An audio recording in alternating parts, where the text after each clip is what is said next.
عم بيلعبوا على الغرب، يعني زي ما اتفاقيات قريش، نحن وبدنا ونحن بدنا نزيح هذا الارهاب ونحن بنخلص على الارهاب، هذا اللي عم بيقولوه هن.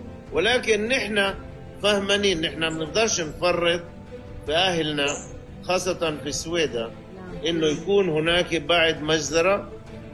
هاي حدنا مش بعيده انه يكون مجزره، فلذلك نحن على حسابنا بتكونش هاي الالاعيب تبع قريش، على حسابنا مش راح تكون ألاعيب قريش، لأنه نحن متفقين مع الحكومة الإسرائيلية إنه في حالة أي حركة ما يظل حدا ممكن إنه نستعمل السلاح في حياته ما استعمله حدا، فإنه يظل زي الذبان يروحوا من هون هذول ربع اللحى.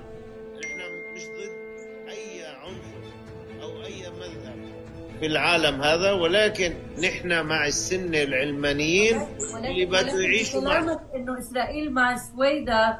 هناك سؤال طرح في الفترة الأخيرة في الساحة السورية: هل حصلت الحكومة المؤقتة السورية على ضوء أخضر من إسرائيل خلال اجتماعات باكو؟ وما الهدف الأساسي من ذلك؟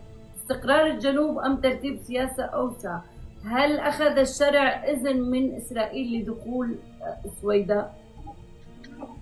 أنا بدي أشفت على الموضوع هذا لأنه كان في متخاذلين عنا، في بديش أحكي أكثر من هيك، اللي مش عنا كمتخاذلين الدروز للأسف الشديد، اللي ممكن إنه فكروا إنه يقدروا يوصلوا مع الشرع لاتفاقية، واشتغلوا على هذا إنه يرجعوا للشرع ويكون هناك مفاوضات مع الشرع.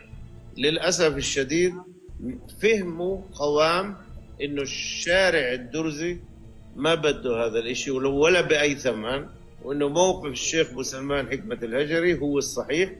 بفضل هذا الموقف بقيوا أغلبية ساحقة في الدروز طيبين. ولكن لو راحوا على هذاك الطريق اللي هن رسموه، كان ما عندي شك بعد يوم بعد سنة كان ما ظل مكون إشي اسمه درزي. فهذا التخاذل اللي كان، اللي وعدوا إنه بشكل أو بآخر يوصلوا لاتفاق مع الشرع، كان هذول هن اليوم يومين ثلاثة اللي عمل بسبب هذا الإشي صارت المجزرة.